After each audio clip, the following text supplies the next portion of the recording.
Learning path में आपका स्वागत है। मेरा नाम विजय है। पिछले वीडियो में मैंने आपको रेशनल नंबर से रिलेटेड कुछ क्वेश्चन कराए थे, तो उस वीडियो को जरूर देखिएगा। अगर समझ में आया तो चैनल को लाइक और सब्सक्राइब जरूर कीजिएगा। आज हम लोग रेशनल नंबर से रिलेटेड कुछ और क्वेश्चन करेंगे जो एक्सरसाइज 1G से है और क्लास 8 की बुक से है। आइए हम लोग ध्यान देते हैं क्वेश्चन पे। द एरिया ऑफ रूम कितना है? देखिए द एरिया, यहाँ देखिए क्वेश्चन है द एरिया ऑफ रूम इतना मीटर स्क्वायर है, द ब्रेथ इतना, द लेंथ क्या? Okay, area of room room कैसा होता है? आपको इस साइड रेक्टेंगुलर, ठीक है। तो एरिया ऑफ जब ब्रेथ दिया हुआ है, लेंथ दिया हुआ है, तो हमारे हिसाब से रेक्टेंगुलर, ये रेक्टेंगुलर है आपका रूम। तो मान लीजिए ब्रेथ और लेंथ, जिसमें ब्रेथ दिया हुआ है लेंथ नहीं दिया हुआ है, तो हमें क्या करना है? और इसका एरिया दिया हुआ है कितना है? 6514 मीटर स्क्वायर है, राइट। तो हमें ब्रेथ दे चुका है लेकिन लेंथ नहीं दिया है, तो द एरिया ऑफ रूम क्या निकालेंगे? द एरिया ऑफ रूम कितना है? द एरिया ऑफ रूम कितना है? 65 1/4 मीटर स्क्वायर। इसको हम लिख सकते हैं 6 इसको इससे गुना करेंगे तो कितना हो जाएगा? 4×5 20 और 24 26, 26 से 27, 4×5 4×5 = 20 और 24 261/4 आ जाएंगे। कितने आ जाएंगे? तो 161 मीटर स्क्वायर आ जाएगा, राइट। इसको गुना किया और गुना करने के बाद ऊपर यहाँ जो आंसर आएगा ऊपर एक प्लस कर देंगे, इससे 1 से 261/4 आ गया, ठीक है। तो हम मान लीजिए द एरिया ऑफ रूम कितना होगा? द एरिया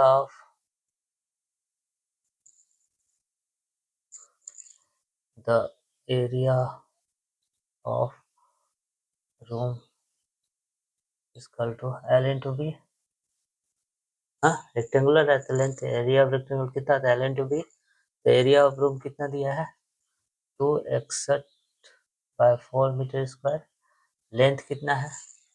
नहीं दिया है, लेंथ को ऐसे रहने दीजिए। ब्रेथ कितना है? 57/6 मीटर। ओके, तो अब यहाँ पे आते हैं,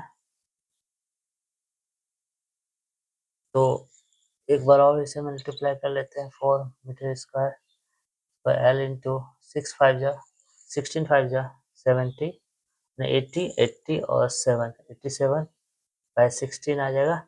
इससे इसको गुना किए और ऊपर जाके प्लस किया, राइट। तो अब हम लोग देखें, ये देखिए हम लोग ये डिवाइड में सामने सामने बीच में इक्वल है, तो हम लोग सामने सामने काट सकते हैं, इस दोनों को सामने सामने काट सकते हैं, लेकिन फिर भी मैं तोड़ के बता देता हूँ, ठीक है। तो 261/4 इक्वल टू 87। देखिए इसके नीचे कुछ नहीं है एल का, इसके 87 एल हो जाएगा मल्टीप्लाई, ठीक है। ये इससे क्रॉस मल्टीप्लाई करेगा और ये इसके पास जाएगा, तो 261 इंटू 16 और 87, ये तो 4 रहने दीजिए यहीं पर, और एल, तो एल इक्वल टू क्या हो जाएगा? 261, सॉरी 261 होगा ना, 261 इंटू 16/4 इंटू 87, राइट। अब हम लोग इसे काट देते हैं। 4 से ही 16 कट गया 4 बार में। अब ये देखिए 3 से कट गया 3, 87 3 जा क्या आता है? देखिए 3 3 7 जा 21, 3 8 24 26, 261 आ गया। एल इक्वल टू कितना? 12 मीटर। ये आंसर होगा, ठीक है, ओके। तो अब हम लोग क्या किए, पहले एरिया ऑफ रूम बोला गया था। एरिया ऑफ रूम क्या है? जिसमें लेंथ दिया है तो और ब्रेथ नहीं, लेंथ दिया नहीं है, ब्रेथ दिया हुआ है, तो स्वाभाविक एरिया ऑफ रेक्टेंगुलर साइड का रूम है जिसमें लेंथ नहीं दिया है, ब्रेथ दिया है और एरिया का मान दिया हुआ है जो कि इतना था, ठीक है। इसका मान दिया हुआ है तो इसका हम लोग जानते हैं एरिया ऑफ रेक्टेंगल बराबर क्या होता है? L into breadth, L into breadth, लंबाई इंटू चौड़ाई, ओके। उसी के हिसाब से हम लोग गुना किए। तो हमें एरिया ऑफ रूम का वैल्यू पता था, कितना था 261/4, यानी 261/4 मीटर स्क्वायर ये एरिया ऑफ रूम का है। ठीक है, फिर इसी तरह नीचे भी ले आए और L इंटू किए, ब्रेथ का वैल्यू हमें पता चल गया। ब्रेथ का वैल्यू कितना था, ये 16 5 जा 80, 80 और प्लस 7, 87/16, 87/16 मैंने किया। ठीक है, आप देखिए L को इससे 87 से गुना कर दिया बाय 16, देखिए 87 को L को बाय 16 और इधर जो वैल्यू है सेम, इसको इससे क्रॉस मल्टीप्लाई किया, 261 को 60 से नीचे 4 था 4 रहने दिया, इधर बच के ऊपर वाले वैल्यू 87/L। अब देखिए L का मान निकालना था, L इक्वल टू ये गुना में था, अगर ये गुना में है तो क्या करेंगे, उस साइड जाएगा, दूसरे इक्वल टू के बाद जाएगा तो वो क्या डिवाइड में चला जाएगा। ये अगर गुना में हो और दूसरे साइड जाए इक्वल के उस बार जाए तो डिवाइड में आ जाएगा। ये डिवाइड में आ गया, बट्टे में आ गया, तो हम लोग काट के 12 ओके। अब आते हैं हम लोग दूसरे नंबर पे।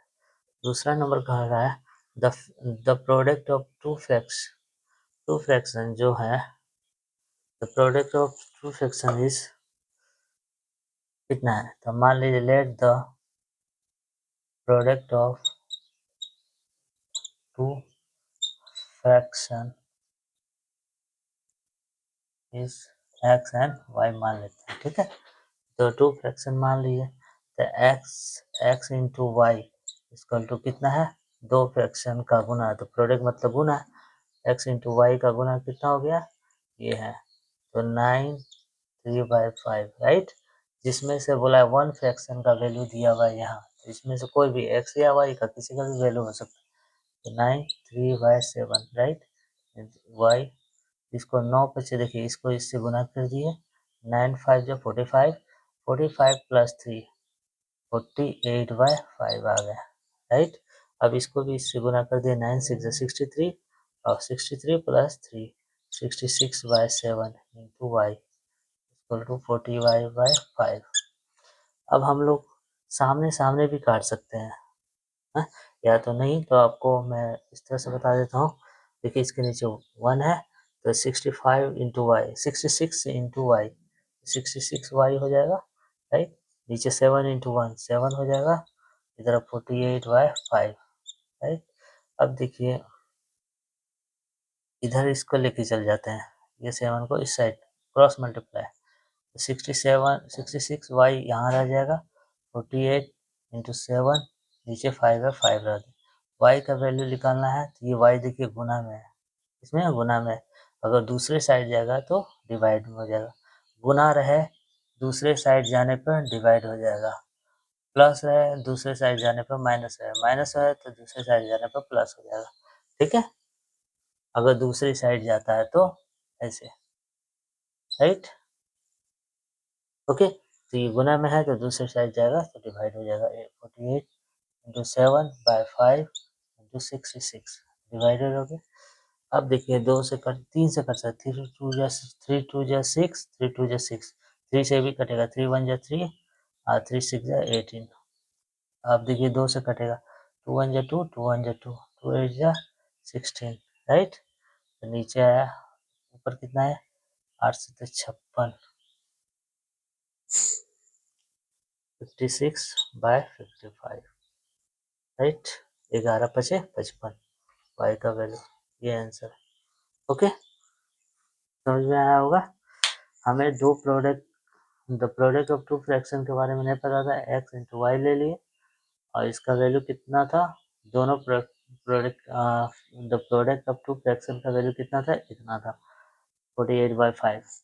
जिसमें एक एक एक फ्रैक्शन का वैल्यू हमें पता था, या एक्स या तो वाई, तो एक्स ले लिए मैंने, एक्स का वैल्यू हमें पता 66/7 इंटू वाई कर दिया, तो वाई का हमें निकालना था दूसरा fraction, find the other fraction का वैल्यू निकालना है, तो वाई का फ्रैक्शन अदर क्या हो गया 56/55 ओके।